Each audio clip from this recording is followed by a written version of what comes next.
Eu sei. Você queria ver meu lindo rosto, poder me ver novamente contando essas piadas horríveis, mas infelizmente não será dessa vez.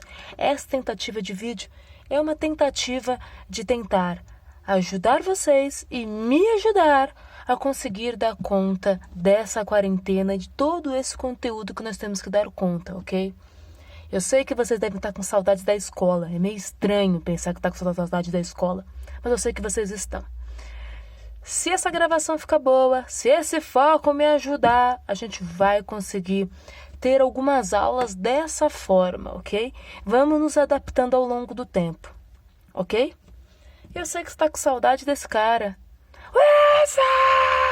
Ele veio dar uma participação especial, eu sei que você está com saudade, querendo falar, meu Deus, Wilson!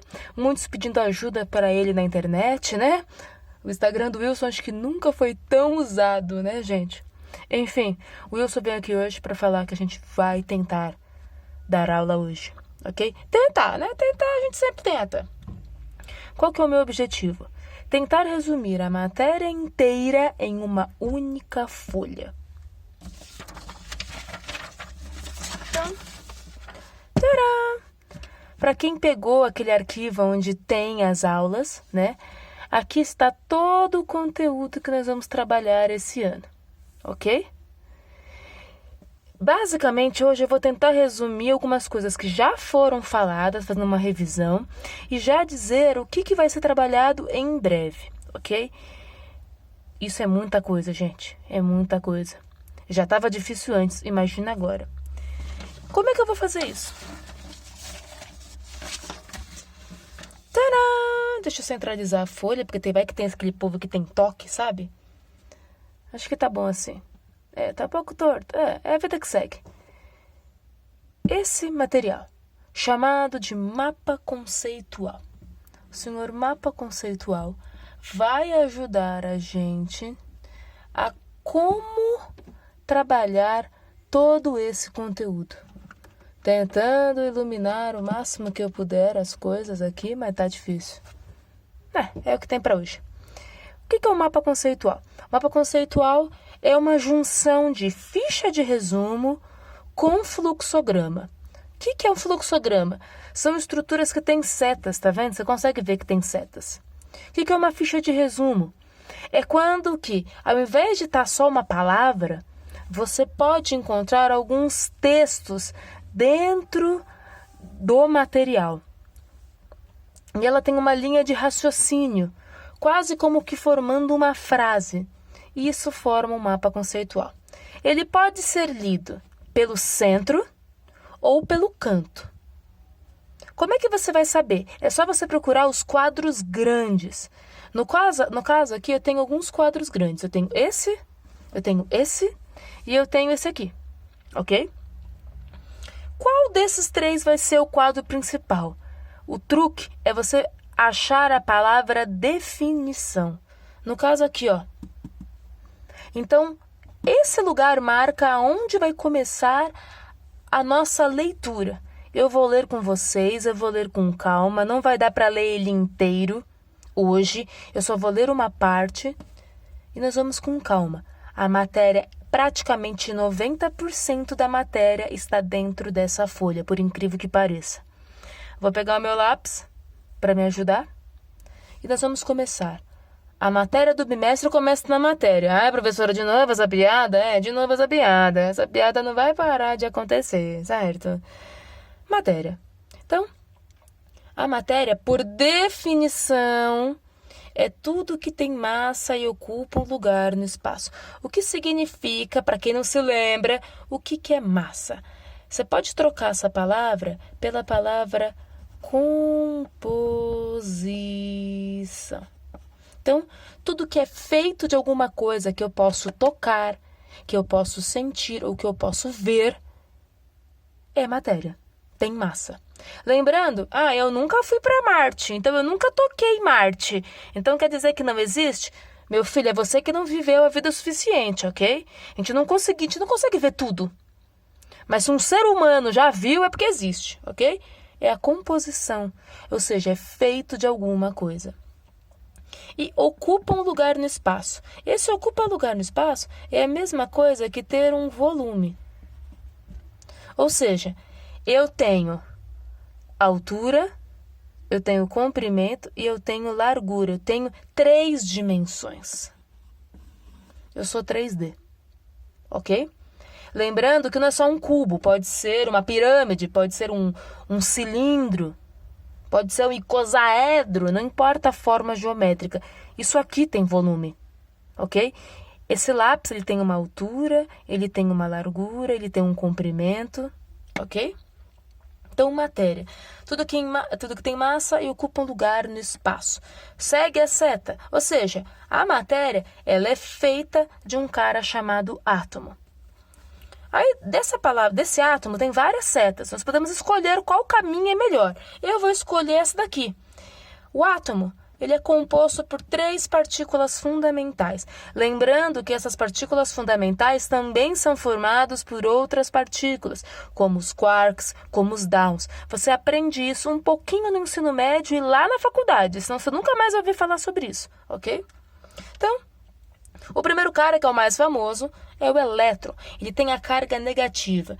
Normalmente, o elétron ele é encontrado no que a gente chama da parte externa do átomo. Gente, desenhar e filmar não é fácil.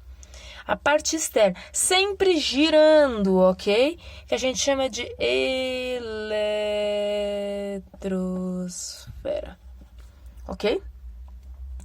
O próton e o nêutron, eles vão viver dentro desse círculozinho. Ou seja, o elétron está girando em torno de quem? Do próton e do nêutron. O próton tem a carga positiva e o nêutron ele tem uma carga nula. Ok? Esse aqui é o átomo mais simples que existe. Na verdade, eu acabei de representar o hidrogênio, que é o elemento químico mais simples, que é o combustível do Sol, por exemplo. Então, para ter um átomo, eu preciso de um elétron, eu preciso de um próton, eu preciso de um nêutron. Lembrando, o número de elétrons e de nêutrons, eles sempre tendem a serem iguais. Então, se eu falar para você que eu tenho 10 prótons, eu tenho 10 elétrons. Agora, eu vou ter 10 nêutrons? Não necessariamente. Ok? Voltando, já que eu acabei essa seta, tem que voltar para onde eu estava. Volte 2 casas, né? Vamos lá, do átomo, vamos pro lado aqui, que vai ser mais fácil. Deixa essas setas para cá, que é mais difícil. Vai para cá, que é mais fácil.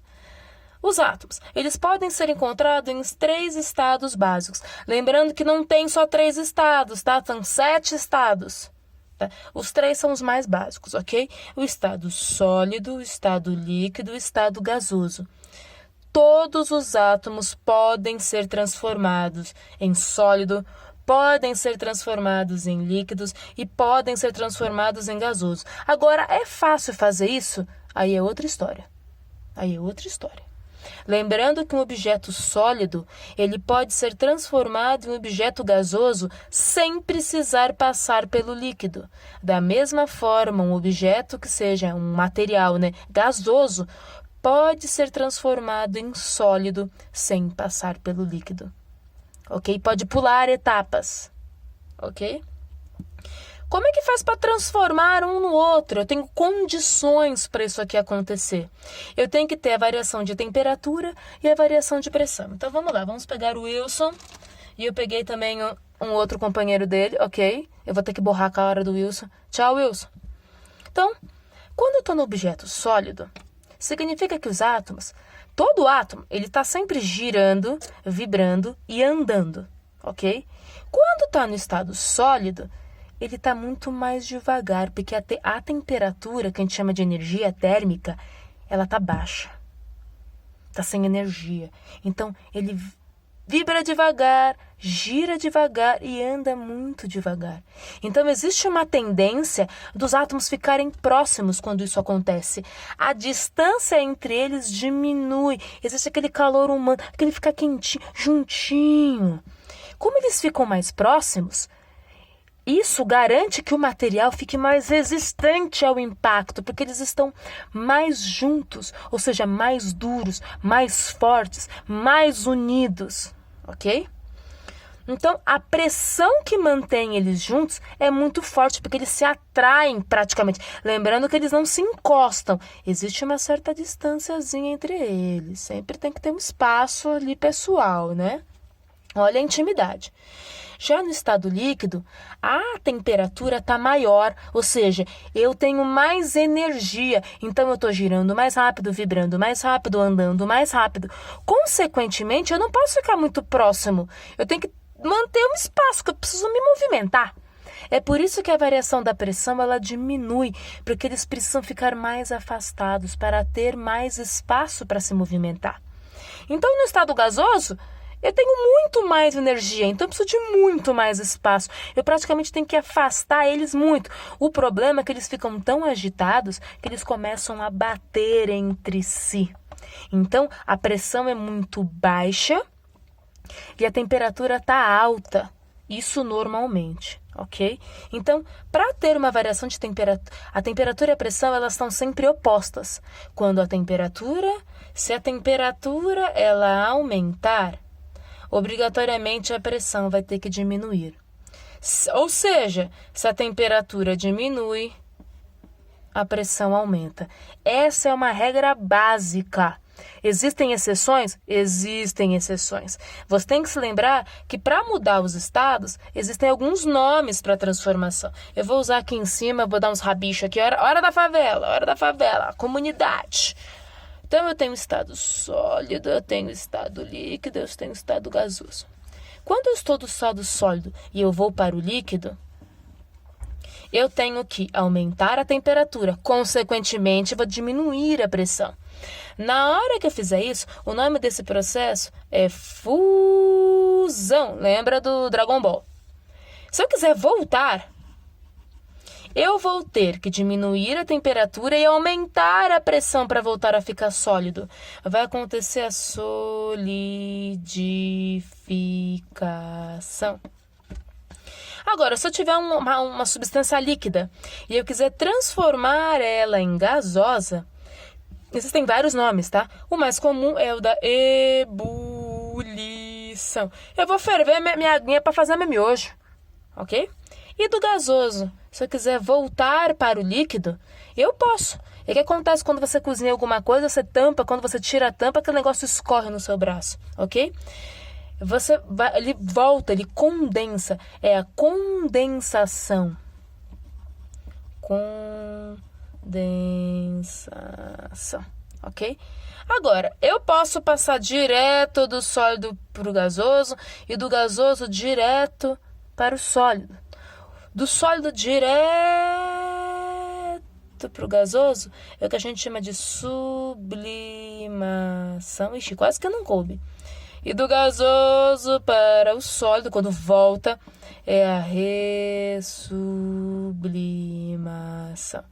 Um exemplo clássico disso é, por exemplo, da naftalina. Você joga a naftalina pela sua casa para espantar barata, parece um dropzinho de mentos. Cuidado, é venenoso, hein? Pelo amor de Deus.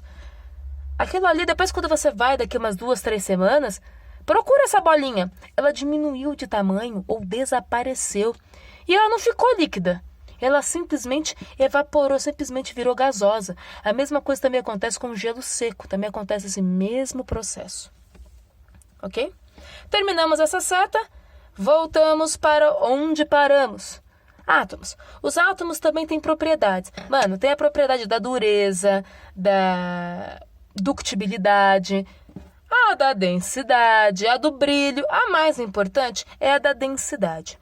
A da densidade, você tem que lembrar que a densidade é uma relação entre massa e volume. Opa! Eu já falei sobre massa. Eu já falei sobre volume. Então, a densidade vai me dizer como é o material. Se ele vai ser leve, se ele vai ser pesado, se ele vai afundar, se ele vai boiar, se ele vai conseguir voar. Eu não posso fazer nada se não levar em consideração a densidade. Eu não posso construir um navio, eu não posso construir um prédio. Eu não posso, por exemplo, colocar um remédio no vaso sanguíneo de uma pessoa se eu não levar em consideração a densidade desse material. Senão eu mato alguém. Ok? Até mesmo a densidade. Nós não estamos falando de máscaras respiratórias. A densidade das fibras de algodão vai determinar se o vírus vai conseguir passar pela sua máscara ou vai ser bloqueada por ela. Então, a densidade é uma coisa muito importante. Esse termo também é muito usado em geografia. Densidade demográfica. Densidade de contaminação. Então, a palavra densidade ela é muito usada e ela é muito importante. Ela diz quantos átomos existe em um determinado volume. Ou seja, dentro de uma caixinha. Por que é uma caixinha, professora? Porque é mais fácil de desenhar. Quantos átomos tem aqui dentro em um determinado espaço? Ok? É por isso que eu posso, por exemplo, pegar essa pequena borracha e o Wilson, eles têm tamanhos diferentes, mas não quer dizer que as densidades deles sejam diferentes. Pode ser que as densidades sejam iguais. Ah, mas por que, professora? Porque eu posso comparar esse pequeno pedaço com esse pedaço enorme? Nunca. A densidade, ele pega um pedacinho desse cara ou um pedacinho desse cara, e aí eu posso comparar os dois, e aí assim eu vou saber a densidade. A densidade, ela não pode ser, por exemplo, comparar São Paulo com a Rússia.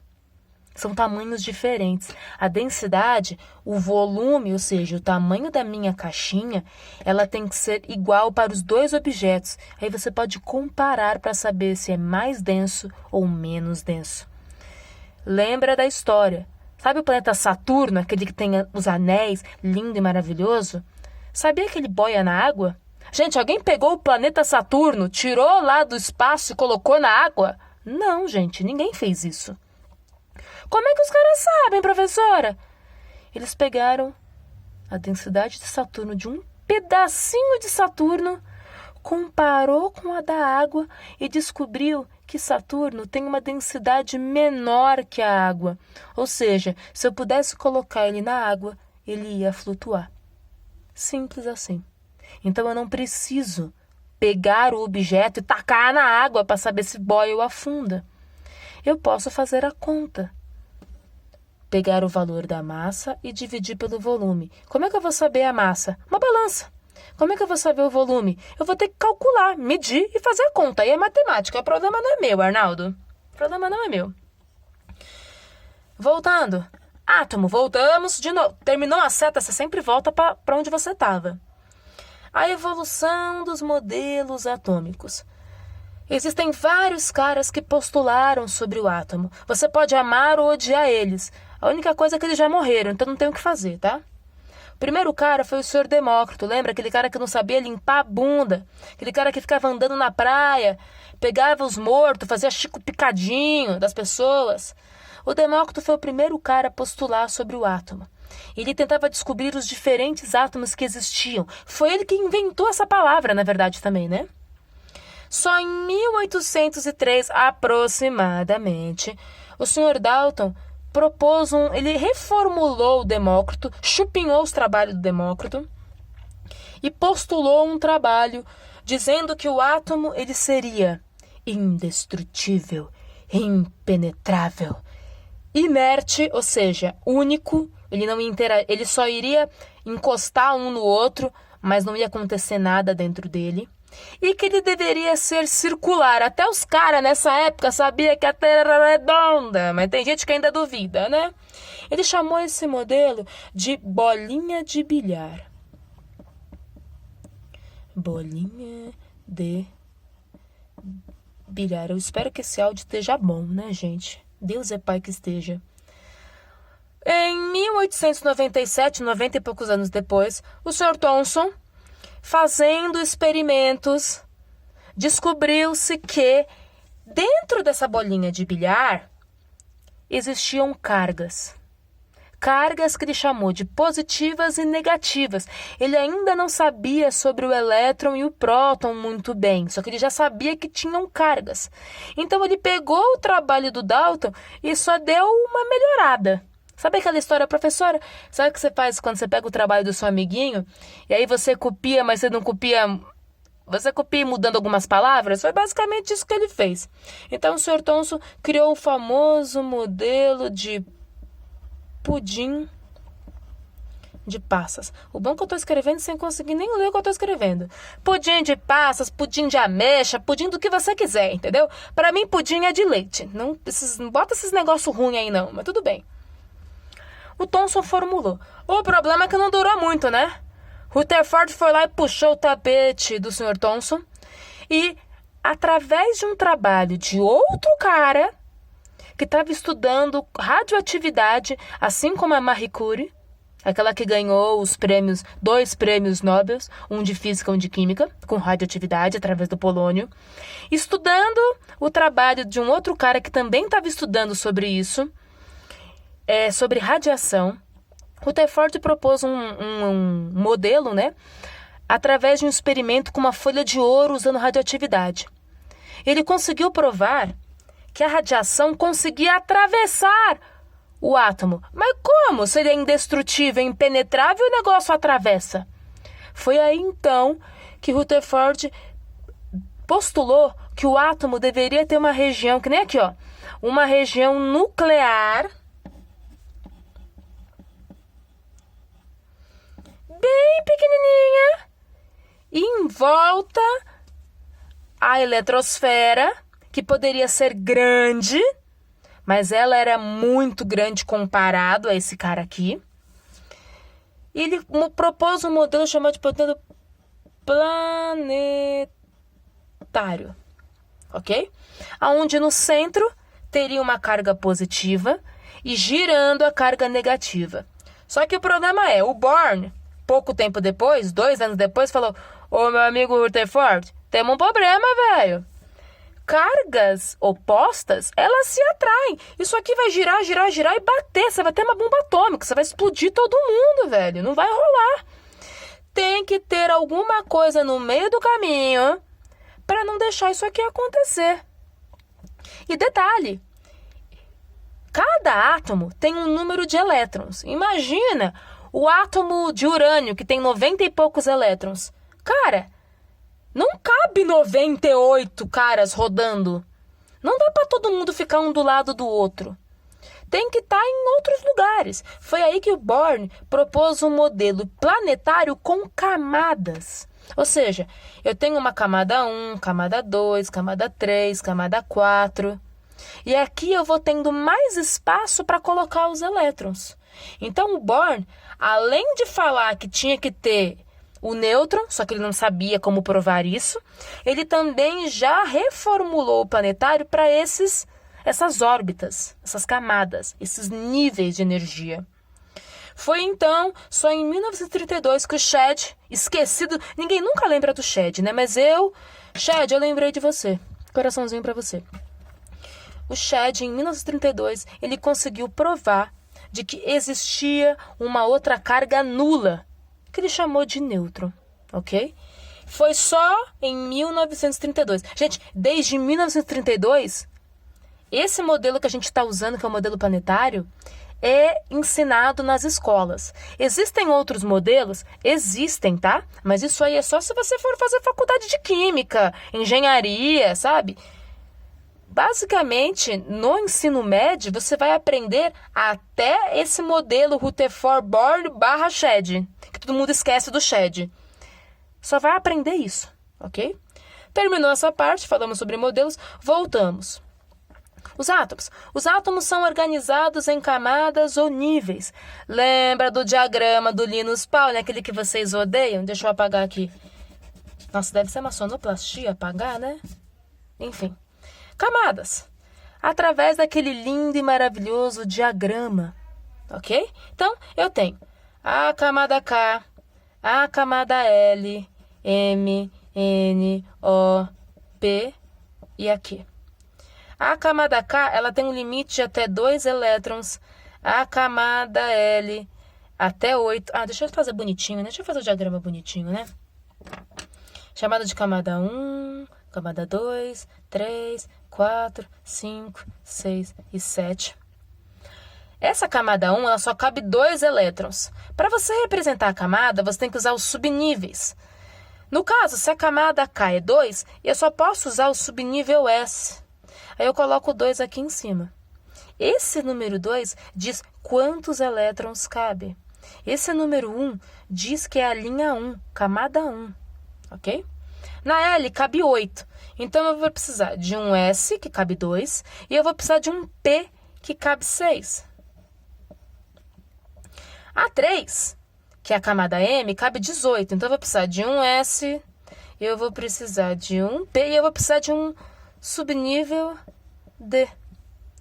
A camada N, que é a camada 4, cabe 32. Então, eu vou precisar de um S, eu vou precisar de um P, eu vou precisar de um D, e eu ainda vou precisar de um F14. Se eu somar 2 com mais 6, com mais 10, com mais 14, tcharam, vai dar 32. A 5, eu tenho uma S, uma P, uma D e uma 14. A 6, que é a P, 18. Então, eu vou precisar de uma S, vou precisar de um P e eu vou precisar de um D. Então, 2 com mais 6 são 8, com mais 10, 18. E a última, a 7, que cabe 8. S2, 7P6. Se eu somar todos esses elétrons das 7 camadas, vai dar um total de 118, que é o limite da tabela periódica, é o limite do diagrama. Se alguém descobrir mais um elemento químico, tudo isso aqui vai ter que ser reformulado. Você pega isso aqui e joga fora. Então, torce os dedos para ninguém achar mais nada. A última pessoa que achou alguma coisa foi em 2016, mais ou menos. Não faz tanto tempo assim, ok? Como usar o diagrama? Não perca nas próximas aulas, nesse mesmo horário, nesse mesmo canal. Eu sempre quis falar isso. Terminamos essa seta. Vamos para essa daqui, onde nós vamos parar por hoje, ok? Os átomos, eles também podem ser chamados de elementos químicos. Então, você pode chamar de átomo ou de elemento químico. Por que eu chamo de elemento químico? Elemento químico são todos os átomos que têm as mesmas propriedades.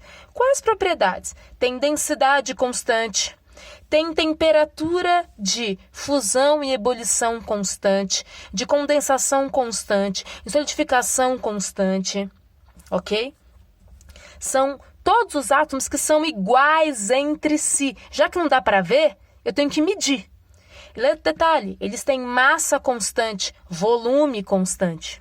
Se ele tiver tudo igual, deve ser o mesmo elemento químico. Deve ser átomos iguais, ok? E esse átomo todo pichado está me irritando. Pronto. Os elementos químicos, nós conhecemos hoje, como eu comentei, 118. O último, se não me engano, foi em 2016, a última descoberta. Os elementos químicos, eles podem ter representação, que a gente chama de símbolos. Esses símbolos, obrigatoriamente, são escritos em latim. Por isso que tem hora que parece com a nossa língua e tem hora que não parece. O português é derivado do latim, é um dos derivados do latim. Por isso que tem palavras que parecem, tem outras que não parecem, ok? Isso confunde muito os alunos. Os símbolos, por regras, eles podem ser de duas formas. Com uma letra ou com duas letras. Antigamente, em tabelas periódicas antigas, você podia encontrar com 3 letras. Isso aqui não existe mais, isso aqui caiu, não existe mais. A regra são 2, ok? Se for uma letra, obrigatoriamente ela tem que ser maiúscula. Se for 2, a primeira... Aqui tem que ser maiúscula. Se for 2, a primeira é maiúscula e a segunda tem que ser minúsculo, tem que ser pequenininho, ok? É assim que quando eu escrevo um elemento químico do lado do outro, eu não me confundo, ok? Todos eles você vai encontrar dentro da tabela periódica, organizados na tabela periódica. Existe um padrão de organização. Se vocês leram no livro didático, como eu falei, você vai descobrir que o Sr. Mendeleev, lá, que foi um dos caras que postulou sobre a tabela periódica, ele teve vários modelos. A que tem hoje é uma das melhores. Lá você consegue descobrir Tá escrito lá, só você sabendo ler, você consegue descobrir o raio dos átomos, você consegue ver as propriedades dos átomos, você consegue saber como é a distribuição eletrônica desses átomos, ok? Tudo dentro da tabela periódica. A tabela periódica, ela diz um monte de coisa, é que a gente que não sabe ler, não sabe identificar as coisas, ok?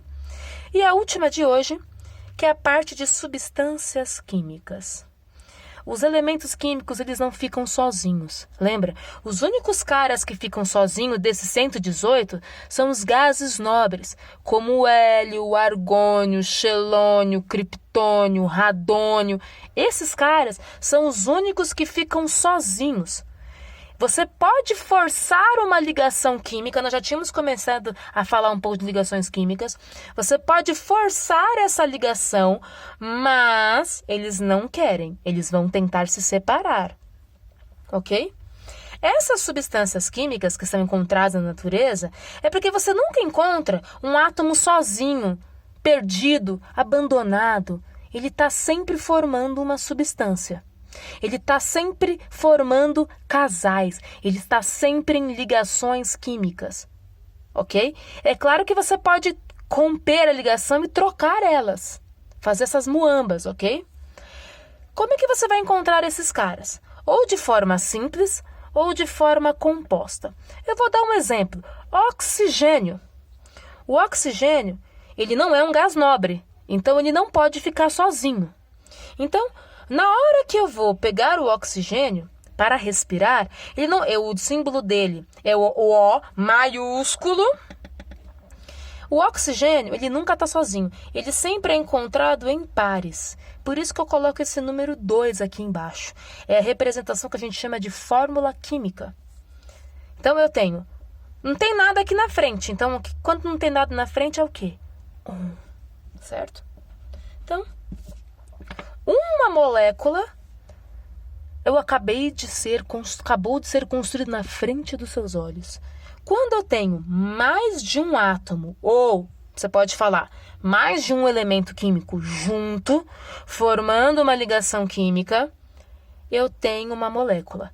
Quando essa molécula é feita de caras iguais, é uma substância química simples. Quando, por exemplo, água, o líquido da vida, famoso H2O, quando eu tenho o hidrogênio, é um elemento químico, o oxigênio é outro elemento químico. São 2 elementos químicos diferentes. Então, eu tenho uma substância química composta. Eu tenho uma molécula composta. Eu tenho uma molécula simples. Vou dar outro exemplo. Por exemplo, sal de cozinha. NaCl. Você consegue perceber que o N é maiúsculo e o A é minúsculo? Que vai cair nessa regra aqui, ó. Você consegue perceber que o C é maiúsculo e esse L é minúsculo? Porque, para quem não sabe, o L maiúsculo tem perninha. L minúsculo não tem perninha. Aula de português, né? NaCl. O Na, que é o sódio, Cl, que é o cloro, cloreto de sódio, você vai descobrir que sempre é de trás para frente, que a gente lê normalmente, né? É o sal de cozinha. Eu tenho uma substância química composta, porque eu tenho 2 elementos químicos diferentes. Eu tenho uma molécula composta.